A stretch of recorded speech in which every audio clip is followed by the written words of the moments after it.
Stop acting scared, Jackie. It's just dirt and steel. Darren Pike said it loud enough for the ironworkers on the rebar cage, the pipe crew in the trench, and the traffic control flagger at the barricade to hear. He stood at the edge of the crane pad in a spotless white hard hat and a rain shell that still looked new. One hand on his tablet, the other slicing the air toward the swing path he wanted. Jackie Fletcher kept both hands on the handrail of the cab ladder and looked at him without climbing in. At 3:47 p.m., the boom tip would kiss a live 16-inch gas main, and 3 city blocks would go dark under emergency shutdown. At 1:06 p.m., with rain needling down and diesel exhaust hanging low across the site, it was still a sentence people could have prevented. The municipal utility rebuild sat in the middle of a downtown corridor where nothing under the ground belonged to a single owner. Water, telecom, fiber, gas, and old abandoned services crossed each other like a knot nobody had designed, and everybody had inherited. Jackie had worked enough civil jobs to read that kind of map like a threat assessment instead of a drawing. She had learned long ago that the surface lied. Asphalt looked stable and hid voids. Dry clay looked solid and became grease with 20 minutes of rain. A clear swing arc on paper could still pass over pressure that never slept. Darren stepped closer, lowering his voice only enough to turn public humiliation into private intimidation. I need this pick done before 2. We are behind on cycle time. And I'm not eating that because you got nervous about a line in the dirt. Jackie climbed down from the second rung, boots landing flat on the crane mat. It is not nerves. It is procedure. He gave a thin smile that never reached his eyes. Procedure is for people who need to hide behind binders.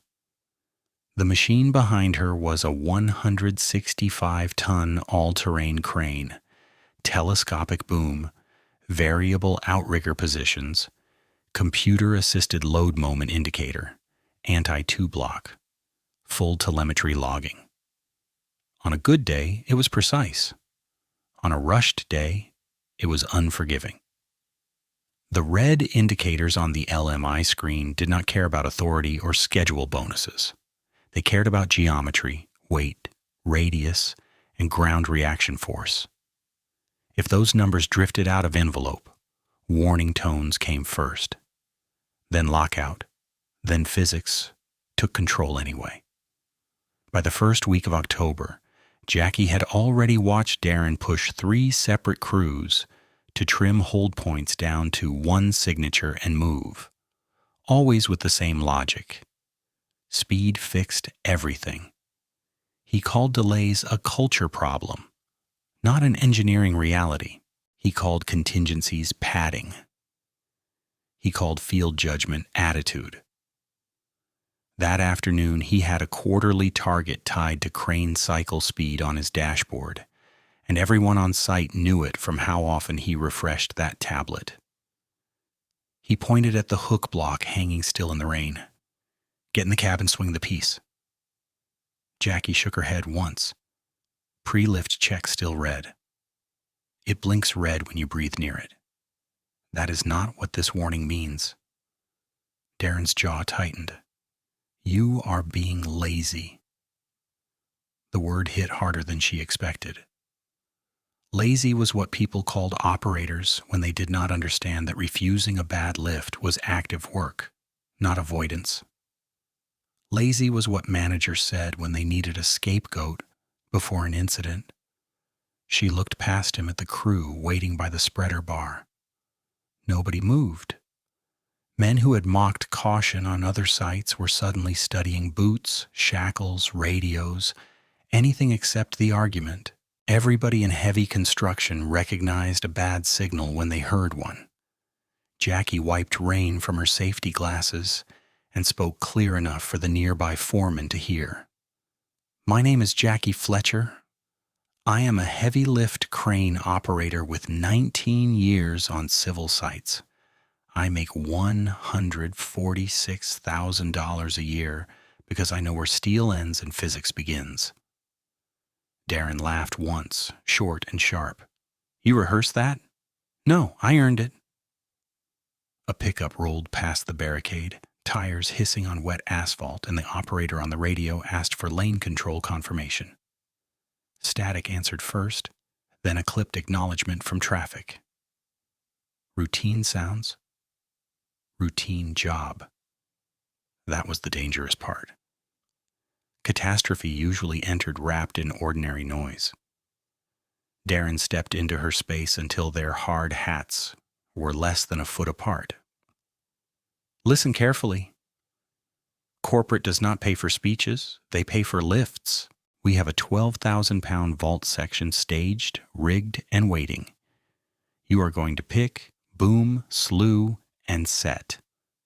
Then we recover the next. That is your job. Jackie's right hand stayed near her vest pocket, where her cab key sat clipped to a retractable line. She did not touch it yet. Job includes refusing an unsafe operation.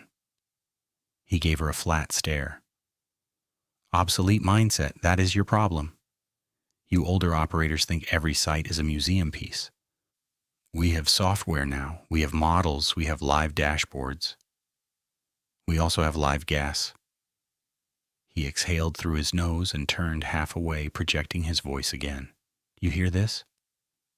She thinks we are in a disaster movie because of dirt and steel. A few uneasy chuckles surfaced and died quickly. The wind shifted and carried the smell of wet concrete and cut soil from the trench. Jackie followed his pointing hand to the planned swing arc. On the map board, zip-tied to a fence panel, the utility corridor was marked in layered colors. The gas transmission line, 16-inch high pressure, sat directly under the section Darren wanted her to cross with radius stretched and outrigger loads near the edge. It was not theoretical. It was physically there, buried, energized, and mapped. She walked to the side table under a tarp where the pre-lift packet sat in a binder weighed down by a spud wrench. Darren followed, irritated by movement he did not control. She flipped to the utility coordination sheet and tapped the highlighted notation. Active transmission main. No overswing without isolation standby and permit check. Darren did not look at the line. That note is from design. Field condition changed. Field condition got worse. Field condition is manageable. With time, mats, and reroute. We do not have time. The rain intensified for a minute, drumming on the crane cab roof and turning the trench lip dark and slick. One laborer dragged a pump hose away from the edge to keep runoff from pooling near the shoring. Jackie watched the hose slide, watched the water cut a narrow channel through clay, watched a mat corner settle a fraction of an inch under repeated wheel passes. Small movements, early warnings. The site was talking to anyone willing to listen. Darren crossed his arms. Coward. He said it softly this time, close enough that only she and the foreman heard. The foreman looked away. Jackie felt heat rise behind her ears despite the cold rain. She had carried suspended loads over bridge decks in crosswind, worked night closures with 12-minute windows, recovered hung picks when rigging twisted under uneven tension, and shut jobs down when people ignored exclusion zones. Fear was not the issue. Pattern recognition was. She had seen the first 3 steps of this chain too many times. Schedule pressure, simplification, dismissal. Step 4 was always impact, and step 5 was always paperwork written in passive voice by people who had yelled active orders. She kept her tone level. You can call me whatever you want. It does not change the load chart limits. You hiding behind charts now? Charts are the machine's language. I am giving you a direct order. A low warning chirp came from inside the cab where the LMI had powered up during diagnostics. Jackie climbed one rung, leaned in through the open door, and turned the display toward him without entering. Red warning field, interference boundary and capacity caution at the planned radius, worsened by outrigger condition input not yet updated for saturation. Darren squinted at the screen like he could dominate it by staring. It still lifts, he said. It alarms for a reason. It always alarms when you set it conservative. It alarms when math says no margin. He jabbed a finger toward the icon cluster. This is software. Software is adjustable. Not by opinion. For a beat, the whole pad went quiet, except for rain and the engine idle. The ironworker crew had stopped pretending not to watch. Across the trench, a subcontract inspector wrote something on a clipboard and then closed it without approaching. Nobody wanted the confrontation. Everybody understood it. Darren took one step back and spoke in his management voice, the one built for witness statements later. Jackie, are you refusing to perform assigned duties? She answered without hesitation. I am refusing this lift in this configuration. On what basis? Red LMI warning, active gas main under swing arc, saturated subgrade at right rear outrigger zone, and no utility isolation standby. The foreman finally spoke, barely above the rain. She is right about the ground. We had sloughing at the lip after lunch. Darren cut him off with a look. I did not ask you. He turned back to Jackie. You are done here if you do not get in that cab. Jackie met his stare and saw what mattered to him. Not safety, not production quality, not even long-term schedule integrity. He wanted compliance in front of the crew. He wanted hierarchy performed on command. The lift itself had become secondary to the lesson he intended to teach. That was when her shock hardened into certainty. The conflict was no longer misunderstanding.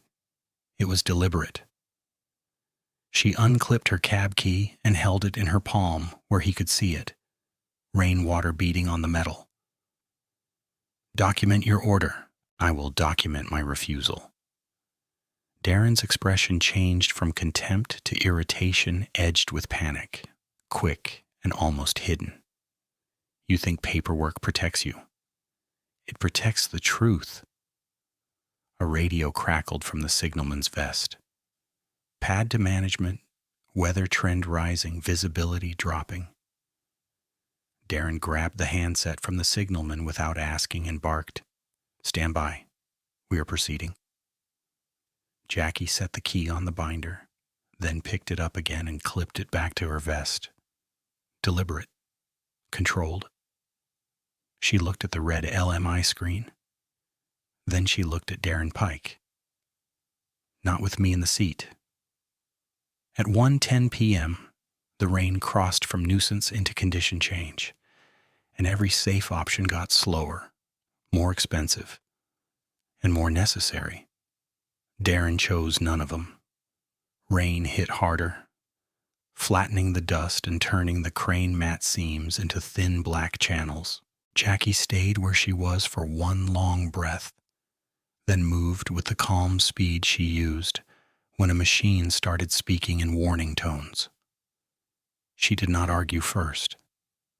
She verified first.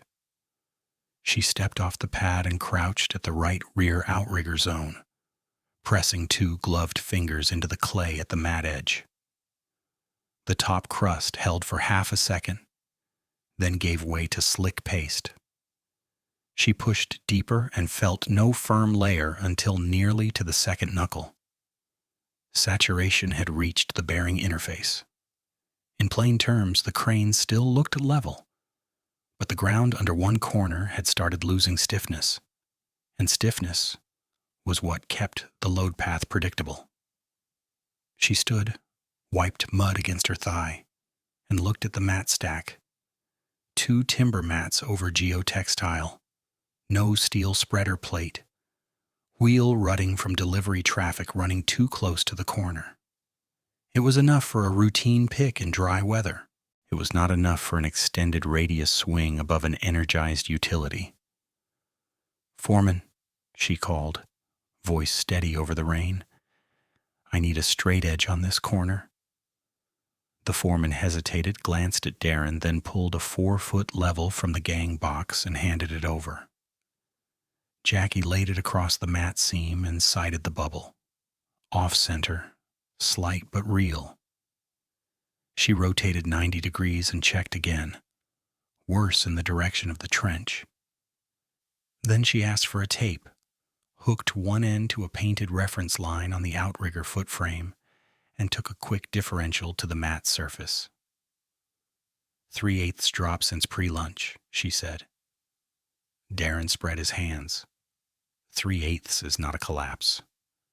"No," Jackie said, "it is progression." He gave a dry laugh. "You are dramatizing mud." She ignored him and climbed one rung into the cab, leaning across to wake the LMI display fully. The screen glowed through rain mist and diesel haze.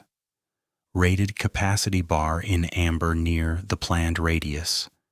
Interference envelope in red, where the programmed exclusion corridor intersected the boom trajectory, and a ground condition modifier still set to morning assumptions because no one had entered the weather update. LMI meant load moment indicator, and on this model it was the machine's boundary alarm, not a suggestion box. It calculated overturning risk from boom angle, radius, load weight, and configuration. If operators fed it bad assumptions, it still logged the inputs and still warned at geometry limits. The red field pulsed once, a visual metronome counting down patience. She called to the signalman. "Give me the rigging sheet for the vault section." The signalman passed the laminated card up. Jackie checked line by line. Load 12,000 pounds nominal, plus rigging weight, plus block, plus hook. Dynamic factor for wet conditions not applied. Sling set listed as 2-leg synthetic round slings, each WLL 9 tons at 60-degree leg angle. Serial tags required legible. She looked down at the actual slings already choked to the spreader bar and felt the second alarm settle in her stomach like dropped steel. The left sling's outer jacket was abraded near the eye, not severed but worn enough that the woven pattern looked fuzzy and flattened. Worse, the tag was half torn, barcode unreadable, date field smeared. A sling without traceable identification was out of service by policy and by common sense. "Hold that load, Prep," she shouted. "Unhook left leg. I need that sling on the ground." One rigger looked to Darren. Darren lifted his chin. "Keep moving." Jackie came down the ladder and walked straight to the rigging point. "Set it down and unhook." Darren stepped between her and the riggers. "No." She pointed at the frayed jacket.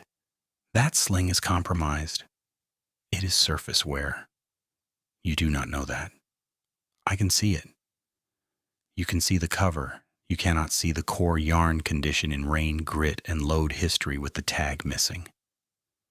The older rigger, Mateo, spoke without lifting his eyes. "Tag is not readable."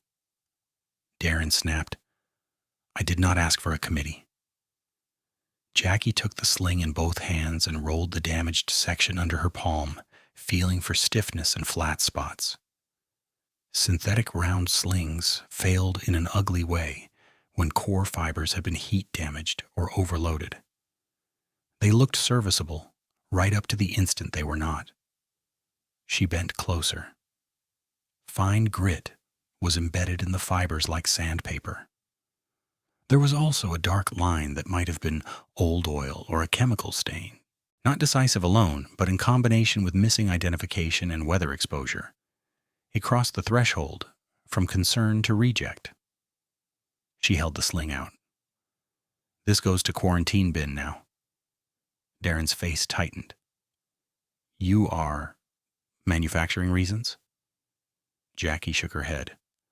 I am stacking evidence. A truck air brake hissed at the barricade. Somewhere behind them a portable generator coughed, recovered, then settled into a rough idle. The site had the strange quiet of people waiting for one person with authority to admit what everyone already knew. No one admitted it. Jackie went back to the binder table, flipped to the utility map again, and ran a finger along the colored corridor beneath the planned swing. Yellow stripe for gas transmission, annotated with depth variants from older records and a bold note. Active. Standby required for overhead work within offset limit. She turned the page to the permit package. Standby line item was blank. No utility rep signed in. No isolation confirmation. She looked at the timestamp on the weather entry. 11:32 a.m. Light drizzle. Stable subgrade. It had not been updated since the rain cell parked over downtown. She grabbed a grease pencil and wrote directly on her notepad in block letters. 1314. LMI red interference / load. 1315. RR outrigger. Matte settlement progression. 1316. Left round sling tag. Unreadable / abrasion. 1317. Active 16-inch gas main under swing arc. No standby. Darren saw her writing and scoffed. Building your little court case? Building a record? He leaned close enough that she smelled coffee and wet nylon. You think records run projects? Records bury people who fake them. His expression flickered, then hardened back into contempt. I need production. You need a revised plan. She raised her radio. Pad to dispatch. Request utility control confirmation for active transmission line crossing at grid C4. Darren's hand shot out and pushed the radio down, not violent, but deliberate. No external calls. Jackie kept her voice neutral. External confirmation is in the permit workflow. Workflow is me. No, she said, workflow is written so no one person can gamble a live main. The signalman shifted his weight and watched the trench lip, where water kept carving the same narrow groove. A laborer brought additional absorbent socks to keep runoff out of the excavation, and each step left prints that filled with water within seconds. Soil mechanics didn't care about titles. Saturated cohesive soil lost shear strength fast once pore pressure rose. The crane could still stand, still slew, still hold static load, and then settle at the worst possible moment when side loading and radius combined. That was the trap with ground failure.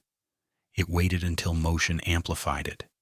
Jackie turned back to the cab and entered the current rain condition in the LMI input panel to test sensitivity. The capacity margin shrank another visible increment. The interference warning stayed red. She called out the numbers so the foreman and riggers could hear. Configured as set, planned radius 56 feet, capacity margin under 8% with weather adjustment, exclusion envelope intersecting gas corridor. That is no-go. Darren folded his arms. Your conservative setting created that. The setting is manufacturer guidance.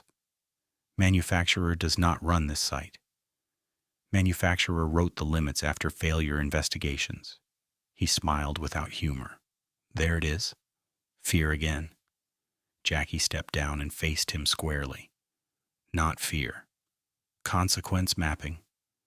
A pickup from materials rolled in with additional cribbing blocks strapped in the bed, requested earlier by someone who had already guessed where this was headed.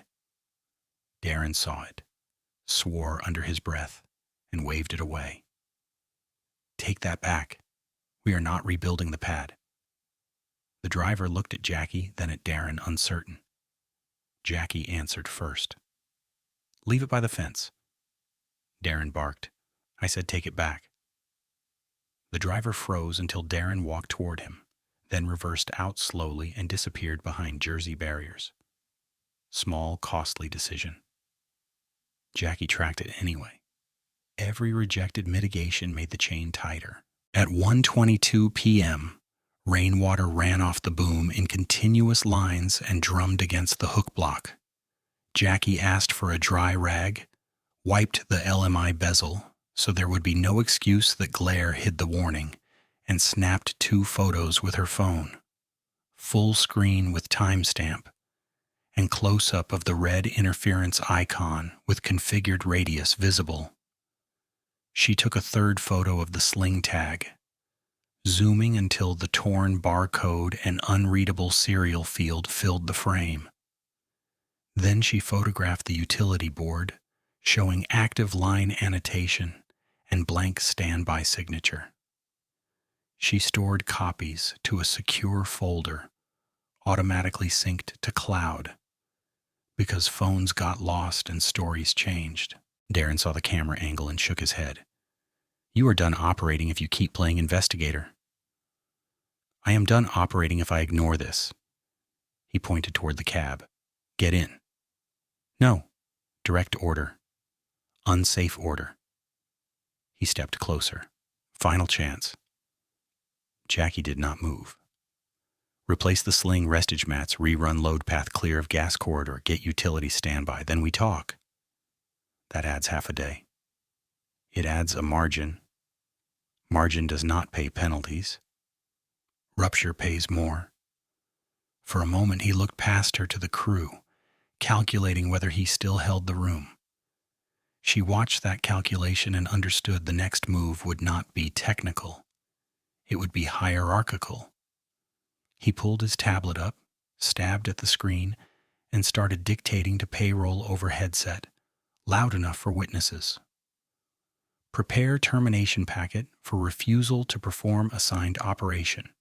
Effective today, pending HR confirmation. The words landed like dropped bolts on sheet steel. Nobody spoke. The only sound was rain, generator thrum, and a far siren from traffic beyond the closure zone. Jackie felt the old instinct to salvage the relationship, to soften language so people could step back without losing face. She let that instinct pass. This had moved beyond negotiation. She unclipped her operator key, held it, then slid it into her vest pocket instead of the ignition. She wrote another line on her pad. 1324. Manager threatened termination for safety refusal. Witnesses present. Mateo finally met her eyes. You want me to pull that sling and tag it out anyway? Yes, Jackie said. Tag it red and isolate it. Darren spun toward him. Touch that rigging and you are next.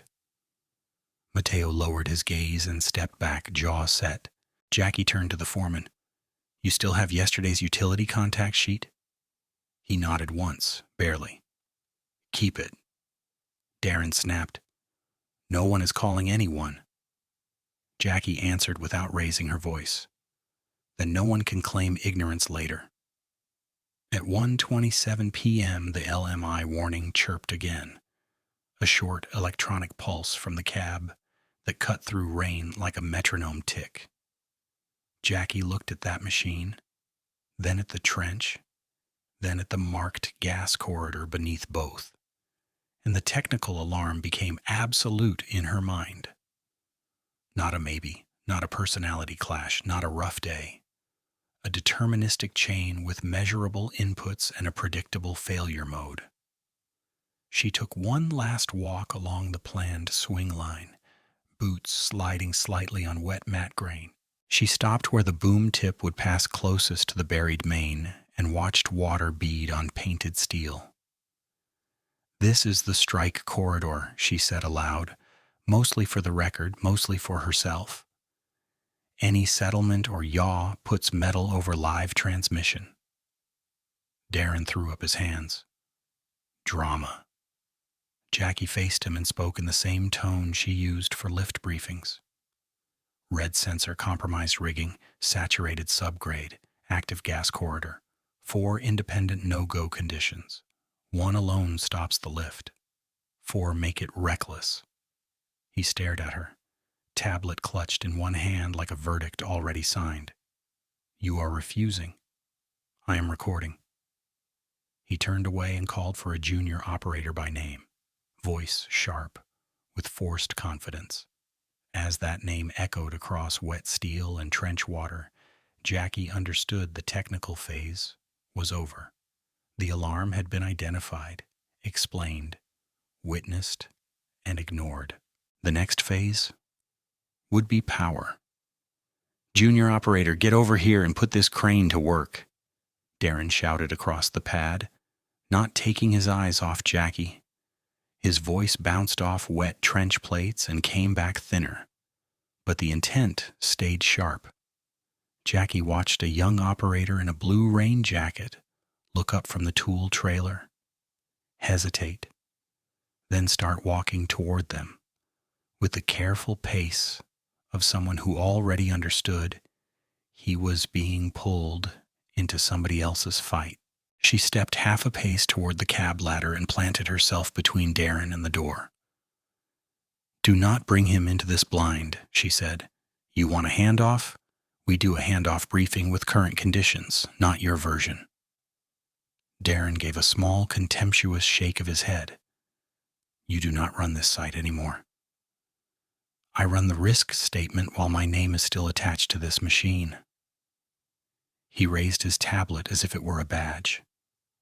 Your name is about to be detached. Rainwater streamed off the boom in steady sheets, ticking against the hook block and splashing dark circles into the clay below. Jackie glanced at the right rear outrigger again and saw what she had expected. The water line had widened around the mat corner, and the soft edge had begun to feather outward. Settlement did not announce itself with drama. It whispered in millimeters until rotation turned it into inches. She knew exactly how that whisper became a strike. The junior operator stopped 10 feet away. He was maybe late 20s, hard hat still bright, harness clean enough to tell Jackie he had not spent many seasons crawling under dirty iron. He looked from Darren to Jackie to the red-lit cab display and said nothing. Jackie pointed at him, not accusatory, just direct. You need the mechanism before you touch controls. Planned lift is 12,000 plus rigging and block. Radius at 56 feet in this weather puts margin under 8% on this configuration. Right rear support is losing bearing strength because the clay is saturated. If that corner settles under slew, boom yaws off arc. Arc crosses active 16-inch high-pressure gas transmission. Strike path is real, mapped, and energized. Darren cut in. Ignore the theater. It is a routine vault pick. Jackie did not look at him. She held the junior operator's attention. Load chart drop at this angle is nonlinear. A little radius gain strips capacity faster than people think. Add side load from correction input. Add soft corner under one outrigger, and you are outside stability envelope before the computer can protect you. LMI warns. LMA logs. LMI does not negotiate. The junior operator swallowed. Is utility standby on site? No, Jackie said. Darren snapped. Not required for this move. Jackie answered immediately. Required by permit note for overhead work within offset of active corridor. Darren stepped forward, invading both their space. You done poisoning my crew? She turned to him and kept her tone at briefing volume, loud enough for the foreman, signalman, and riggers huddled near the spreader bar. For the record, I am issuing a formal refusal to operate this lift in present configuration. Basis is 4 independent no-go conditions. Active gas main under swing corridor without standby, red LM is interference, and low margin warning at planned radius. Compromise sling identification and abrasion, and progressive settlement at right rear outrigger support from saturation. Anyone stops the pick. Together they make operation reckless. The words sat in the rain like steel dropped on steel. No one laughed this time. Darren tilted his head, almost curious. You really think big words protect you? Procedure protects people. He jabbed a finger toward the ignition panel. Last instruction, key in, lift the section. Jackie reached into her vest, took out the operator key, and held it up between thumb and forefinger so everyone could see it. No. He stared at the key, then at her. Then you are insubordinate? She clipped the key back to her vest and stepped to the binder table. Her notepad was already wet around the edges, pencil marks darkened by rain but still legible. She wrote in clean block letters, 1329. Formal refusal repeated in presence of manager, foreman, signalman, rigging crew, replacement operator. She tore the sheet, held out the carbon copy to the foreman. Witness signature. The foreman looked trapped, eyes flicking to Darren. Darren barked, "Do not sign that." Jackie did not lower her hand. You saw the conditions. Sign what you saw. The foreman took the sheet anyway, hand shaking just enough to make his signature jagged. He passed it back without meeting Darren's eyes. At 1:31 p.m., the rain eased from hard needles to a cold, steady fall, and the sight sounds came back one by one. Backup alarm chirp from a delivery truck, radio static from traffic control, the generator's uneven thrum near the trench pump. The calmer noise made the confrontation feel even starker. Routine sounds, non-routine order. Jackie stepped to the cab and opened the door so the display was visible from the ground. She tapped each warning field as she spoke, translating for anyone who might later claim confusion. This red zone is programmed interference boundary tied to utility corridor input.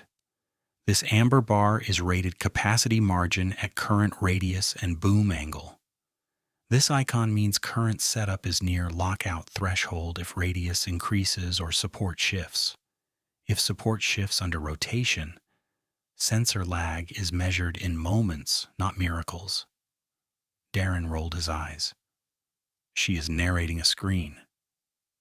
She is narrating the incident report before it exists, Mateo muttered, almost too low to hear. Darren whirled on him. You want to join her? Mateo lifted both palms and stepped back. I want no one hurt. Jackie grabbed the rigging card again and held up the frayed sling eye. And this tag is unreadable.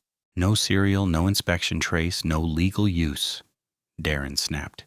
It passed this morning. It cannot pass now with the tag gone. Then write a new tag. The junior operator flinched at that. A tiny movement, but real. Jackie caught it. He knew that line was wrong, and he knew Darren knew it too. She addressed the junior operator once more, steady and almost gentle. You get in that seat. Telemetry marks your operator ID. If this chain fails, the data log does not care who yelled. It records who moved the controls. Darren stepped between them again. Enough. Junior operator cab now. The junior operator hesitated. I want to see updated ground reading first. Darren's expression hardened into something colder than anger. You want a career here? You follow orders. Jackie watched the moment land. It was the same weapon every schedule manager reached for when math stopped agreeing with authority. Compliance through employment fear.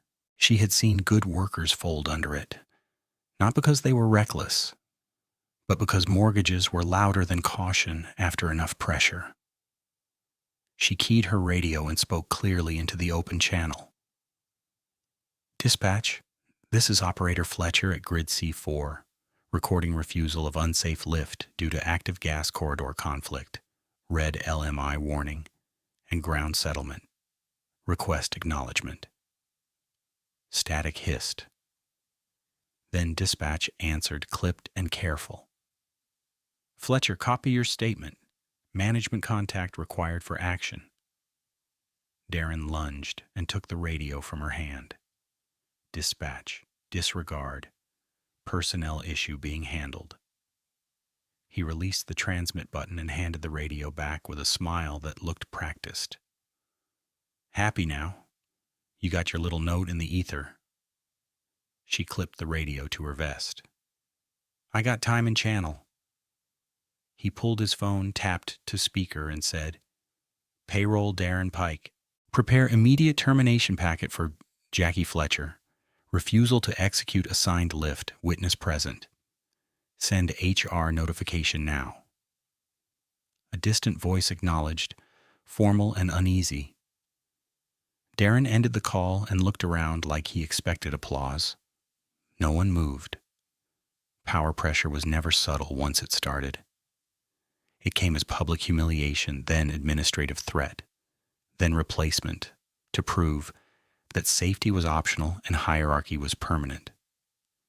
Jackie felt the pulse in her throat, not fear of being wrong, fear of being sidelined while the machine proceeded exactly as she had mapped it. She forced her breathing slow and reached for the only leverage that remained: documentation. She opened her phone camera and took fresh photos in sequence. The red LMI screen with time visible, the outrigger corner with water sheen and rut progression, the frayed sling eye with missing tag field, the utility map board showing active annotation. Then she photographed her signed refusal note with the foreman's witness line. She sent the set to 2 contacts already in her emergency list: Union Safety Officer and City Utility Control Desk, with a short text: "Refusal logged 1334. Active gas corridor under planned swing. Manager ordering continuation. Evidence attached." The messages showed delivered. Darren saw the send confirmation light and his jaw tightened. "You are done on this project." "Maybe," she said, "but the record is not." He turned to the junior operator and pointed at the cab. "She is off controls. Your turn." The junior operator shifted his weight, but did not move. "Has anybody notified utility control?" Darren stepped closer until they were almost helmet to helmet. "I am utility control for this site. Climb."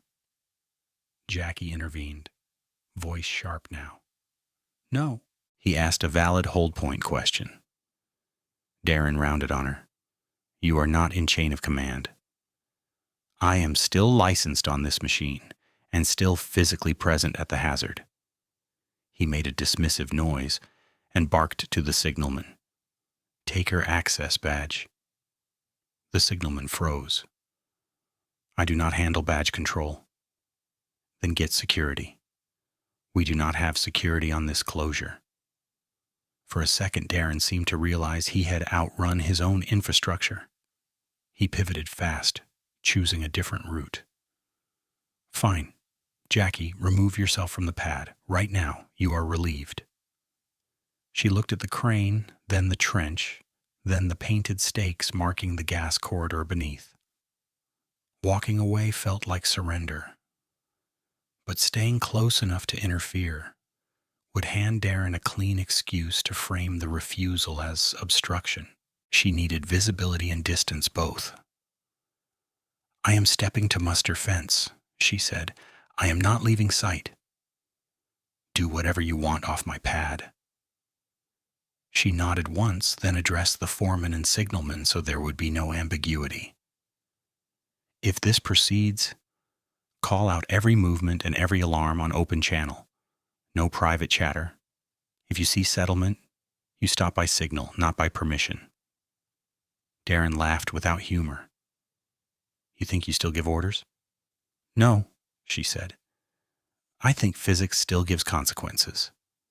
She walked backward 3 steps before turning, keeping eyes on the crane until she reached the edge of the mat and stepped onto wet asphalt behind the barricade line. From there, she had a full view of cab, load, and trench lip. Rain beaded on the fence mesh in front of her. She wiped a clear strip with her glove and kept watching. Behind her, traffic crawled past the closure, drivers craning their necks at the machinery. In front of her, Darren stood at the ladder base with one hand on the rail, the other pointing up like a stage director forcing a scene to continue. The junior operator remained frozen for another beat, then lifted a boot to the first rung, eyes cutting once toward Jackie before he climbed. The junior operator's boot stayed on the first rung for a moment that seemed to stretch. Then he climbed into the cab, while Darren stood at the ladder base with one hand gripping the rail, like he was anchoring the decision with his own body. Jackie watched through the fence mesh as the young man settled into the seat, adjusted the suspension, and reached for the joysticks with careful textbook movements that belonged in training yards, not in a compromised pad with a live transmission main under the arc. The wiper swept rain off the front glass in stiff, rhythmic passes. Inside the cab, the LMI pulsed red again. Darren pointed at the screen, then made a chopping gesture toward the load. The signalman lifted his flag half-height, uncertain. No one gave the full clear command. Darren gave it anyway. "Hoist up. Slow. We're done talking." The hook block tightened the rigging legs until the slack vanished, and the spreader bar lifted an inch, then stopped as the operator checked balance. Jackie could hear the hydraulic pumps climb in pitch and feel that vibration in the soles of her boots through wet asphalt. She keyed her radio to open channel. "Cab, confirm you're seeing red interference and low margin warning." A beat of static. Then the junior operator answered, voice thin but audible. "Confirmed." Darren's voice cut over him immediately. "Acknowledged warning. Continue within controlled motion." Jackie answered with the same calm she used in lift meetings. "Controlled motion does not cancel an invalid plan." Darren snapped back. "You are off the pad, Fletcher. Stay off my frequency." She kept her thumb off transmit and kept watching. At 1:36 p.m., the first test swing began with the load barely off the ground, a few degrees left and back to center, the kind of micro-movement operators used to feel pendulum behavior before committing. The vault section drifted and settled, rainwater streaming off its edges. The right rear mat edge darkened further as water pooled and disappeared under the timber. Jackie crouched at the fence line, phone braced against the wire, and captured video with timestamps visible. Outrigger mat seam load angle Darren's position, LMI glow. She sent a second packet to Union Safety with one line. Test movement started under active warning. 2 minutes later, her phone buzzed with a reply from the utility control desk she had texted earlier. Received. Escalating to duty engineer. Keep clear of hazard zone. That message did not stop the lift, but it closed one avenue for anyone to claim they were never notified. Darren climbed onto the lower step outside the cab and leaned in through the open door, shoulder almost touching the operator's rain jacket. "You're babying it," he said. "Bring boom up 3 degrees, take radius, and walk it through." The junior operator shook his head once. "Interference band is still red." Darren tapped the screen with 2 fingers. "It is map clutter. A digital fence, not a wall? Jackie could not hear every word over engine noise, but she saw Darren enter a supervisor code on the panel and watched one warning tone mute while the visual indicator remained. He had not erased the boundary. He had silenced the sound that forced attention. That was the managerial pattern in pure form. Remove friction, keep risk, preserve schedule optics. By 1:49 p.m., the rain eased to a mist, and Darren used the weather lull like validation. "There, ground's stabilizing," he called to no one in particular. Jackie looked at the outrigger reference line she had photographed earlier. The gap to mat had not recovered. It had widened by a fraction. Saturated clay did not heal because rain paused. It consolidated under load and creep.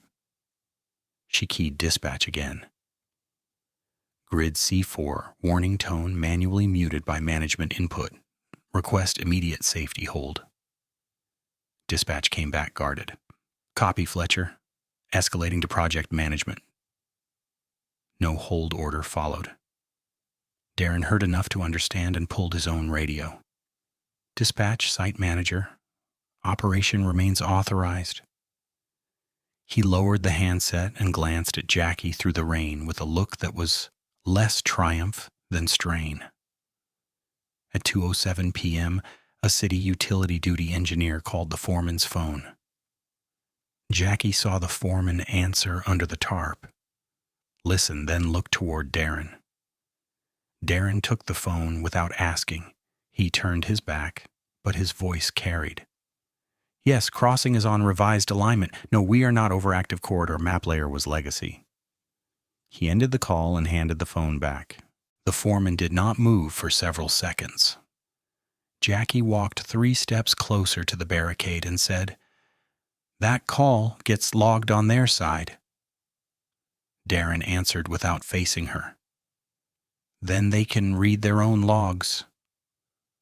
The foreman stared at the mud near his boots as if there were instructions written there that he had missed. The work zone dragged through the next hour in that dreadful half-pace, where each small action made reversal harder. The replacement operator ran 2 more low-elevation rehearsals, while Darren narrated corrections in his ear. "More slew, less hesitation. Keep the tail clear." The signalman's calls grew clipped and formal, as if precision in language could compensate for violations in planning. "Boom up 1, hold swing right 5. Jackie kept counting independent failures in her head and on paper.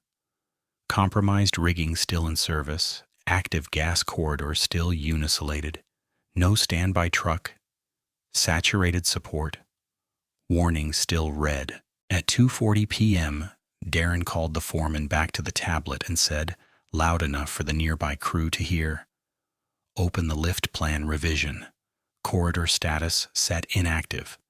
Route B, save and push compliance." The foreman's hands froze over the screen. "That field feeds dispatch record." Darren's reply came flat. "Exactly. Save it." Jackie raised her phone and zoomed until she could catch the screen reflection and Darren's hand indicating the toggle. She took 3 stills and 1 short clip. The edit itself made no noise, cracked no steel, spilled no gas. It simply moved a data flag from true to false, and in that quiet keystroke, the eventual blast acquired a second shadow: records tampering. At 3:03 p.m. Union Safety finally called Jackie directly. She turned away from the pad enough to hear. "We have your files. City Utility has opened an incident pre-file. Can you disengage and leave perimeter?" She watched Darren wave the operator onward and answered, "If I leave, I lose eyes on motion and alarm behavior." The voice on the line paused, then said, "Maintain distance. Keep documenting. Do not re-enter exclusion zone." She acknowledged and ended the call. 3 days earlier, she had been teaching a new apprentice how to read wind flags and shadow lines. Now she was timing a preventable failure in real time from behind a chain-link fence. By 3:20 p.m., the cloud deck thinned. Light flattened across wet pavement, and traffic queues lengthened outside the closure. Darren's urgency sharpened as afternoon slipped. He checked his tablet, then the street, then the crane, as if each glance could buy back minutes. At 3:41 p.m., he made the decision he had been circling all afternoon. He climbed onto the cab step again, pressed close to the operator, and pointed down the final path. This is the one. Pick, slew, set. No pauses. The operator's answer barely carried. Ground feels soft on correction. Darren snapped. Ground is fine. Your input is sloppy. Trust the machine. Jackie keyed open channel one last time. Cab, you still have authority to refuse. The operator did not answer. Darren did. Signalman, start the move. Backup alarms from a nearby truck chirped in uneven bursts. Rigging creaked as the vault section rose clear. The load cleared by inches, steady at first, then began its arc. Jackie checked her watch without looking away from the boom head. 3:46:54. 3 seconds into slew, the boom moved right with controlled speed, tip passing above the marked corridor stakes. 4 seconds. The tail swung clean. 5 seconds. The right rear outrigger pad gave a subtle drop that only operators noticed. Not a crash. A soft, sickening settle. 6 seconds. The corner descended fully into weakened subgrade, later measured at 2.8 inches, and the crane's upper works yawed off intended arc as the operator fought correction through a geometry that had already changed beneath him. The tip guard kissed the buried line corridor exactly where the map-warned clearance was least forgiving. Contact came as a scraping shudder transmitted down steel and into air, followed by a dull metallic knock and a vibration Jackie felt in her jaw. The operator shouted, "Contact! Contact! Contact!" Darren yelled, "Hold it! Hold it! Hold it!" as if command voice could rewind 6 seconds. The first visible sign was not flame. It was soil disturbance and sound. A narrow seam in the trench backfill burped gray dust, and then a hard, pressurized hiss rose from below grade, sharp as steam but heavier, carrying the chemical odorant that turned methane leaks into human warning. "Gas release!" the foreman screamed into radio. "Shut down ignition sources now." Workers ran the way they had been drilled, away from trench, upwind if possible, eyes tracking others. Jackie pulled 2 laborers behind the concrete barrier and pointed toward Muster. "Move, keep moving. No phones, no switches." The generator near the pump kept running, its contactor box ticking as load shifted. The signalman dropped his flag and sprinted. Darren stood frozen for one long second at the cab step, then jumped down and waved his arms toward the operator. "Kill it! Kill it!" Inside the cab, the operator's hands shook over controls, trying to stabilize a suspended load while alarms that had been muted now flashed silently in red. 45 seconds after the strike, gas had migrated into the nearby valve vault where concentration climbed past lower explosive limit, the threshold where one spark turned mixture into pressure. The spark came from the generator contactor as the pump cycled under fluctuating load. The ignition was a white-orange flash low to the ground, compact and brutally fast, followed by a concussive wave that punched air out of lungs and through loose trench plates like cards across wet asphalt. Jackie hit the pavement behind the barrier as the shock front slapped fence mesh flat and shattered storefront glass half a block down. Sound arrived in layers. A deep thump from the vault, the clatter of steel, then a rain of brittle pops as windows failed in sequence. The suspended vault section swung wild on the rigging, then settled crooked as the operator finally braked motion and locked out. Smoke and dust rolled along the street in a low gray sheet lit by rotating amber strobes. When Jackie pushed up to her knees, her ears rang and her left glove trembled, but her sightline held. 2 workers near the trench edge were down, conscious and moving, clothing scorched at sleeves and shoulders. Others dragged them clear toward open pavement while shouting for medics. 9 more sat or knelt with impact injuries from debris and blast pressure, dazed but responsive. No one was trapped under the load. That single fact cut through the chaos like a clean line.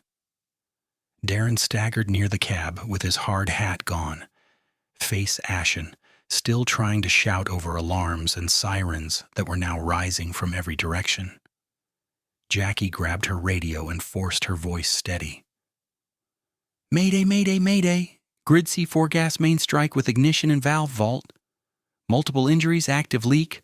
Full evacuation 3-block radius. Shut gas remotely now." Dispatch answered instantly this time. "Copy mayday. Gas control initiating sectional shutdown. Fire and EMS inbound. Maintain clear routes."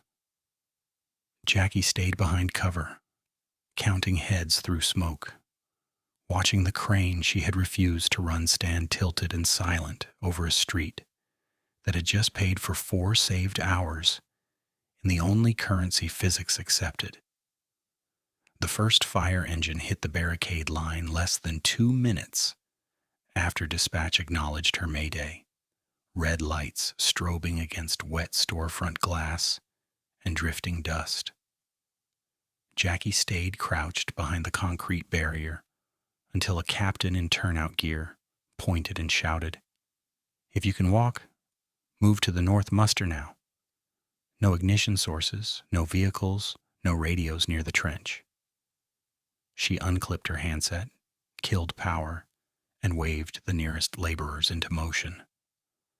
The street smelled of wet concrete, diesel, and mercaptan from the gas release, a sharp chemical warning that overrode everything else.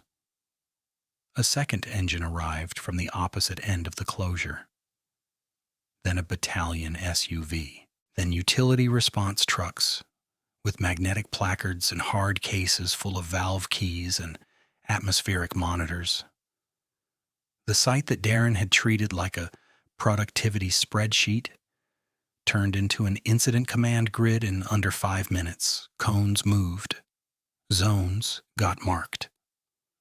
One officer took accountability at the north corner, another at south, each calling names against crew sheets that had been casual paperwork an hour earlier and now decided whether someone might still be inside a hot area. "Fletcher," the fire captain called, recognizing the name from her mayday. "You the caller?" "Yes." "You stay with me." She nodded and tracked his gloved hand as he pointed to the temporary command board clipped to the hood of a truck.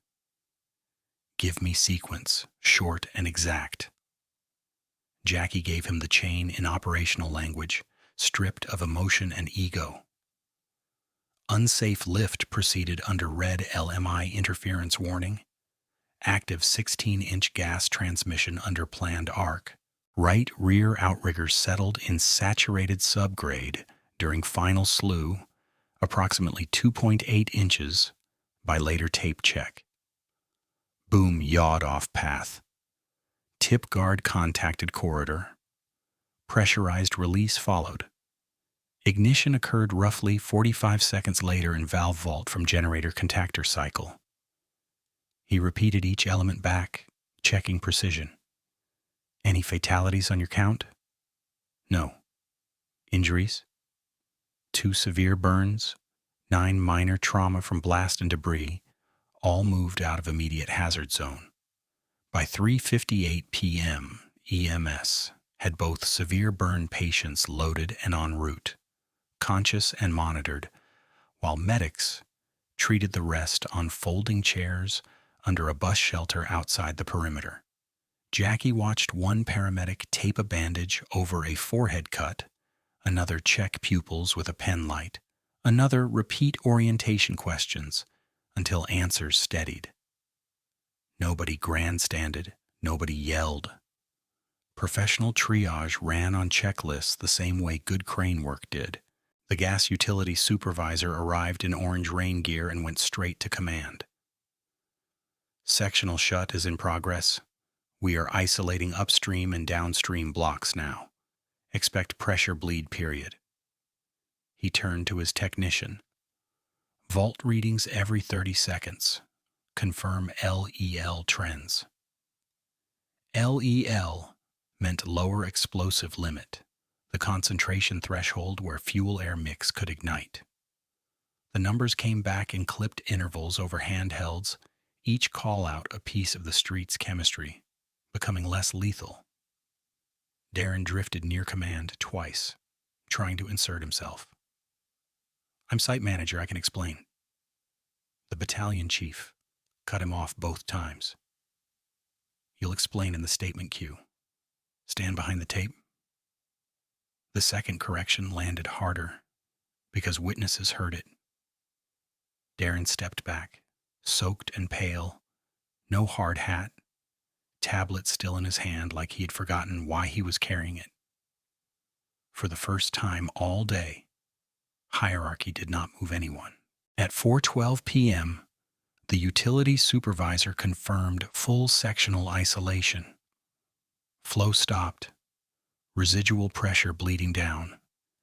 Keep exclusion until readings stay below threshold. 3 blocks of service went dark as remote stations closed and line pressure dropped. Restaurant pilots went out. Boilers shut down. Apartment heat calls lit up the utility center. The project's schedule pressure had just become a city service emergency, with thousands of uninvolved customers inside the blast radius of one bad decision. Jackie stood with a fire investigator at the fence line and retraced sight lines using her phone timestamps. She showed him the red LMI image at 1:22 p.m., the outrigger progression video, the frayed sling tag, and the utility board marked active. Then she opened the 2:40 p.m. clip where Darren directed the foreman to toggle corridor status to inactive in the digital lift plan. The investigator did not react outwardly, but he asked for immediate file transfer and chain of custody acknowledgement on the spot. Do not edit anything, he said. I didn't. Do not delete anything. I won't. He signed the evidence receipt on a wet clipboard, date and time block clear, 1619. She photographed that too. A municipal public works director reached command at 4:31 p.m. with 2 legal staff and 1 risk analyst. They did not ask how fast the cycle had been moving before the strike. They asked 4 questions that mattered. Was the line active? Was standby present? Were warnings logged? And who authorized continuation after refusal? Each answer narrowed the story from accident toward preventable incident with documented override. By 4:46 p.m., heavy tow and crane stabilization crews had staged at the perimeter, but were held until gas readings stabilized. Jackie watched specialists laser check the damaged crane's posture from outside the hot zone. The chassis sat canted just enough to confirm what she had seen at 6 seconds into final slew. The right rear support had settled and stayed settled. Mechanical truth remained visible after the noise ended. An OSHA duty officer called into command, then arrived in person before 5. State Utility Commission enforcement followed. Insurance adjusters started appearing at the same time because major loss notifications had already propagated through carrier systems. The site transformed again, from rescue geometry into evidence geometry. Photos with scales, control panel snapshots, telemetry download requests, permit package preservation notices, and instruction that nobody touch digital records without forensic imaging. At 5:05 p.m., preliminary damage accounting began on the hood of a city truck under portable lights. Jackie listened as numbers moved from rough to structured. Damaged crane components and stabilization, millions. Utility main repair and vault restoration, millions. Street and trench infrastructure, plates, barriers, and signal systems, more. Storefront glazing and interior loss claims from Pressure Wave, still climbing as owners filed reports. The risk analyst said, initial direct estimate is north of $15 million and rising. Nobody argued. 3 days of rainwater runoff mixed with firefighting water had carried contaminated debris into catch basins. Environmental response contractors flagged sampling and disposal requirements, and one engineer said what the schedule culture never budgeted for. Remediation alone may exceed $2 million if contamination maps broad. That consequence had no flash and no siren. It still billed hard. By early evening, temporary shelters opened for medically cleared workers giving statements.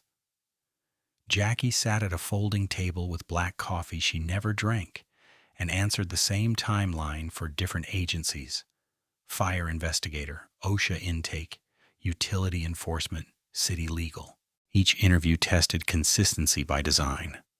Her timestamps matched radio logs. Her photos matched telemetry markers. Her refusal note matched witness signatures. Procedure had done what procedure was for. It created memory that did not depend on who shouted loudest. At 6:18 p.m., dispatch printed open channel transcripts from the afternoon. Her 1329 formal refusal was there. Her 1334 hazard transmission was there. Her 347 Mayday was there. Darren's operation remains authorized transmission was there too. The paper looked plain, almost harmless, but each line fixed accountability to minute and voice.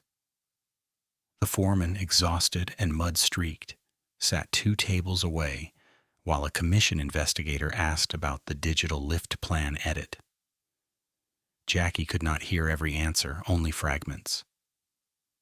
He told me set corridor inactive. Yes, I said it fed dispatch. Yes, he repeated the order.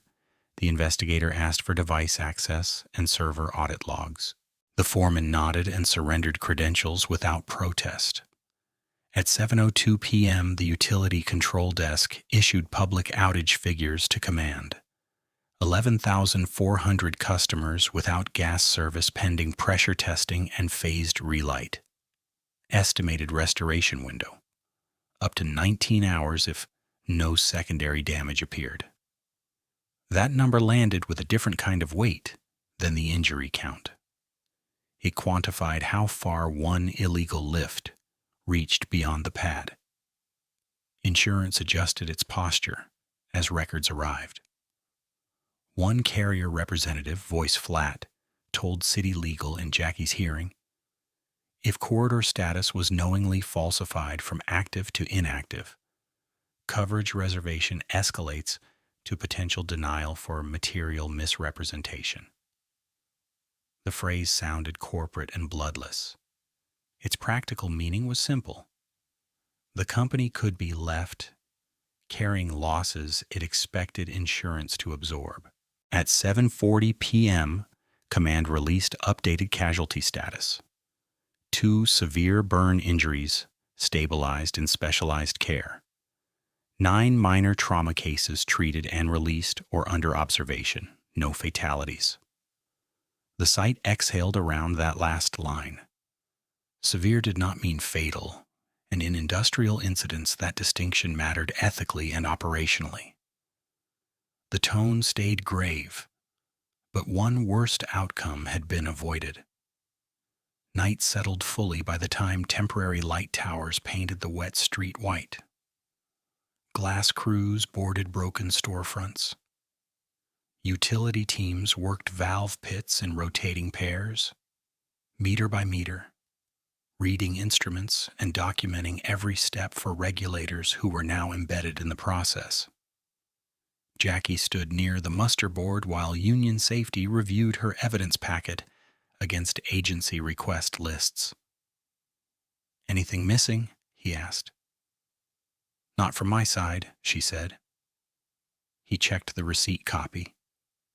"You did this clean." Timestamp chain is intact. At 8:26 p.m., the first consolidated incident cost brief circulated at command. Direct equipment and infrastructure loss estimated at $18.6 million, pending final claims. Environmental runoff remediation projected at $2.1 million. Project shutdown expected no less than 60 days, while investigations and repairs proceeded. Those numbers were not final, but they were no longer speculation. They were structured consequences entered into systems that did not forget. The shutdown order came next in writing. Work suspension, 63 days minimum.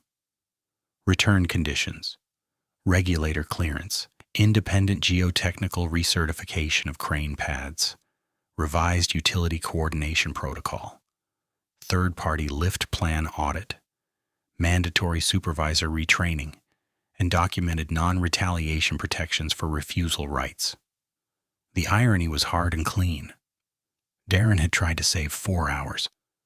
The corrective package alone consumed 2 months. Near 9 p.m., City Legal received forensic confirmation that the 2:40 p.m. lift plan revision had been pushed under Darren's supervisory credentials after Jackie's refusal and before final slew. Original field value active. Revised value inactive. Compliance software clearance followed that revision. Audit trail immutable.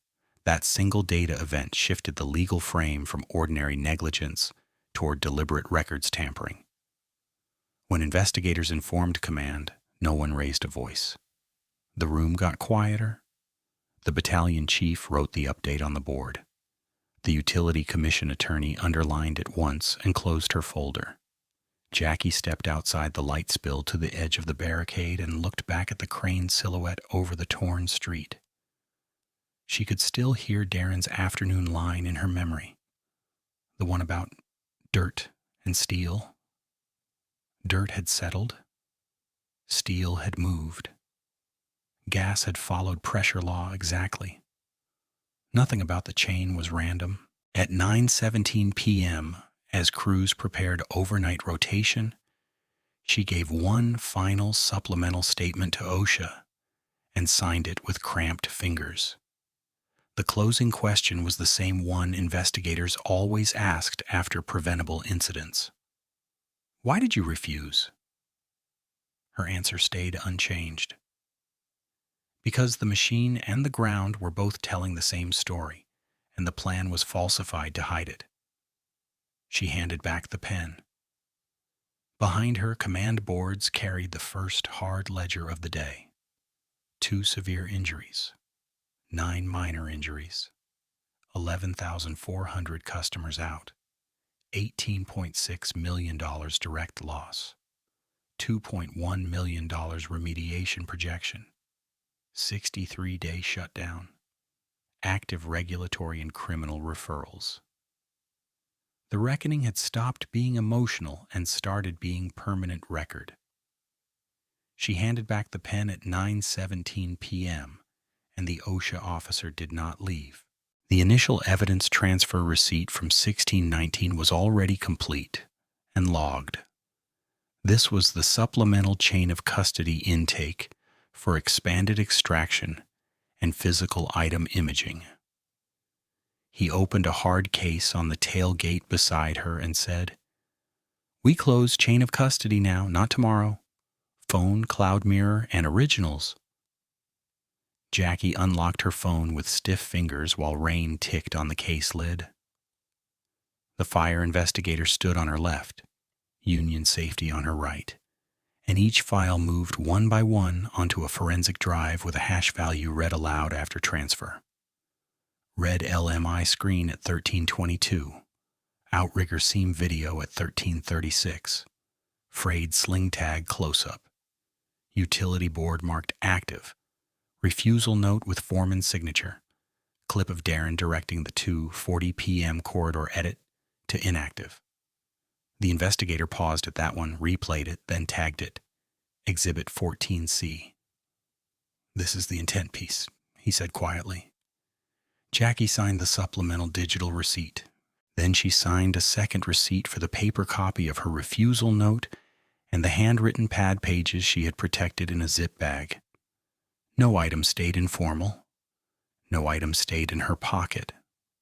10 minutes later, the rigging crew supervisor carried the left round sling in a red quarantine tote from the crane area to evidence staging. The torn tag was still hanging by one stitched corner. OSHA photographed it against a scale card, logged the abrasion zone, and sealed it. The signalman surrendered his radio for channel replay extraction. Dispatch delivered printed transcripts from 1 p.m. through ignition and matched them to server audio. At 9:41 p.m., the city utility duty engineer arrived with a laptop and confirmed the callback trail from Jackie's text at 1:34 p.m., the foreman phone call at 2:07 p.m., and the open pre-incident file generated before the blast. External contact was no longer disputed. It was time-stamped infrastructure. At 10:03 p.m., the foreman asked for 5 minutes with investigators and Jackie present. He stood under a portable light that made the mud on his cuffs look black and said, "I toggled active to inactive at 2:40. Darren ordered it. I asked if he understood dispatch used that field. He said, exactly. Save it."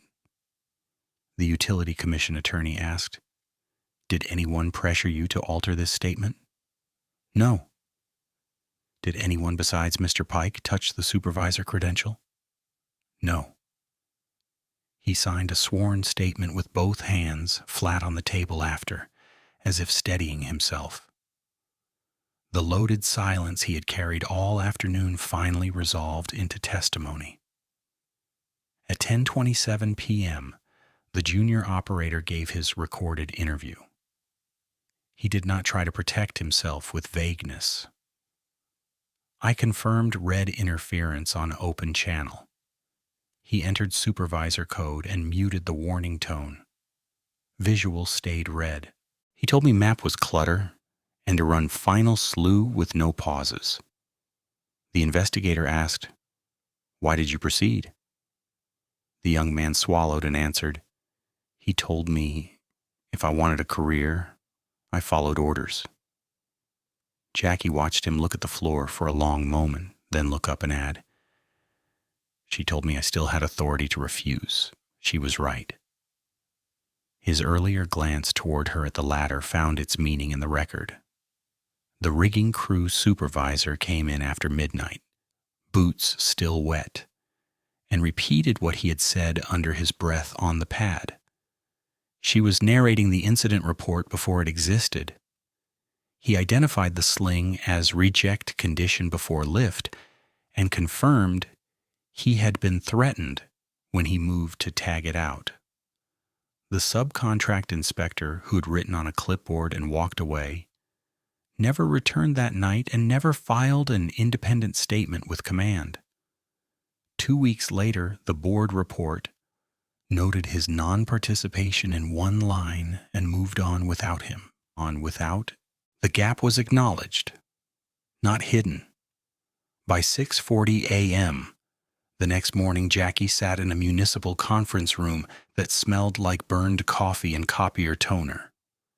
Darren sat across from her in borrowed PPE and a suit jacket over it, trying to reclaim managerial posture with a tablet he was no longer authorized to use. City Legal, OSHA Utility Commission, and Company Counsel filled the table edges. The first screen showed the immutable audit trail. Original corridor status, active. Revised at 14/40/12 under Darren's credentials, inactive. Compliance clearance generated at 14/40/18. The second screen showed telemetry from the crane. Warning tone mute event under supervisor access. Red visual persistent. Right rear support displacement onset during final slew. Yaw deviation. Darren tried one line. Field conditions were dynamic and we made a good faith adjustment. The Utility Commission attorney answered without heat. Good faith does not include falsifying energized utility status. OSHA added, and it does not include retaliatory termination for refusal. At 7:12 a.m., HR read the employment actions on record. Mr. Pike, you are terminated for cause effective immediately, pending final legal process. Ms. Fletcher, yesterday's termination initiation is void. You are reinstated with full back pay, seniority intact, and protected status under anti-retaliation statute.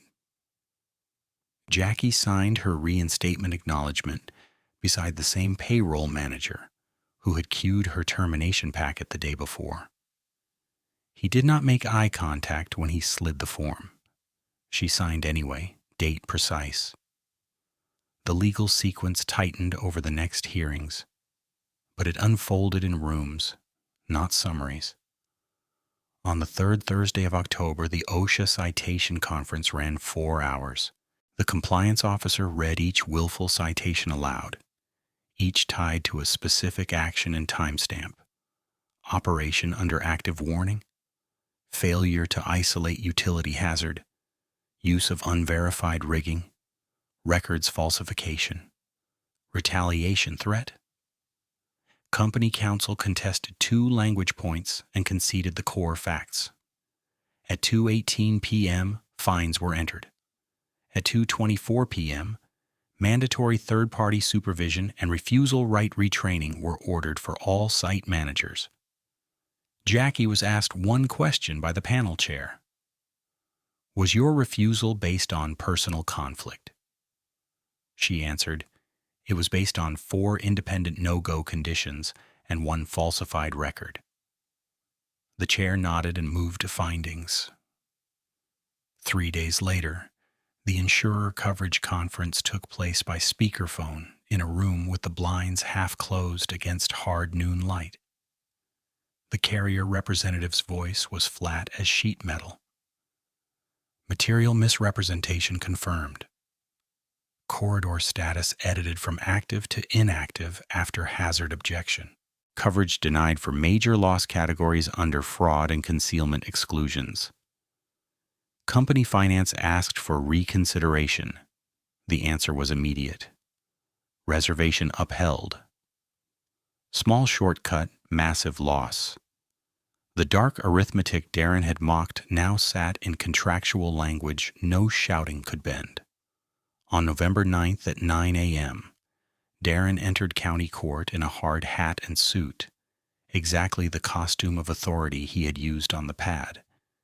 Except this time he stood at defense table with no crew to command. Jackie sat 3 rows back with union safety and 2 operators from another district. The prosecutor walked the chain with brutal simplicity. Documented refusal, warning override, corridor falsification, unauthorized continuation strike, ignition injuries service outage. Darren's attorney argued pressure, weather ambiguity.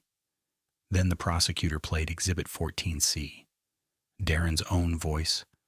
Corridor status set inactive, save and push compliance. The room stayed quiet when it ended. Darren accepted a consent order before trial week. Guilty plea to records tampering, no contest on reckless endangerment, probation, mandatory restitution schedule, and a 5-year bar from supervisory authority on regulated utility work sites. When the judge asked if he understood, he said, "Yes, Your Honor," in the same clipped tone he had once used to say direct order. That afternoon, the municipal board released its final incident report in open session. Jackie stood at the podium while the clerk read the key finding into microphone record. Operator Fletcher's refusal at 1329 was the only fully compliant act in the decision chain preceding ignition. The board also closed every thread her notes had opened. The generator contactor was confirmed ignition source by forensic electrical exam. The trench lip water groove and Matt Corner settlement were confirmed precursors by geotechnical analysis. The muted LMI tone event was confirmed in machine logs. The sling was officially classified out of service at time of planned lift due to unreadable tag and abrasion. Dispatch transcripts were adopted as corroborating timeline.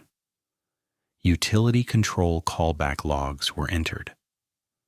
The absent subcontract inspector was listed as contacted and non-responsive. Nothing remained floating. At dusk, she returned to the repaired block for the service restoration briefing, standing outside the same barricade line now stacked for removal. Gas had been back for days. Storefront glass replaced. Trench plated clean. The street looked ordinary again, which was always the dangerous illusion. The utility supervisor handed her a copy of the board report and said, "You made it hard for people to lie." Jackie tucked it under her arm and watched crews peel tape from fresh signs. No applause, no speech, just the low mechanical hum of a city restoring itself by checklist. She stopped once at the former crane pad and pressed her boot against the patched asphalt where the right rear support had settled. Steel ended there. Physics had started there. Darren had tried to save 4 hours, and reality billed him in years.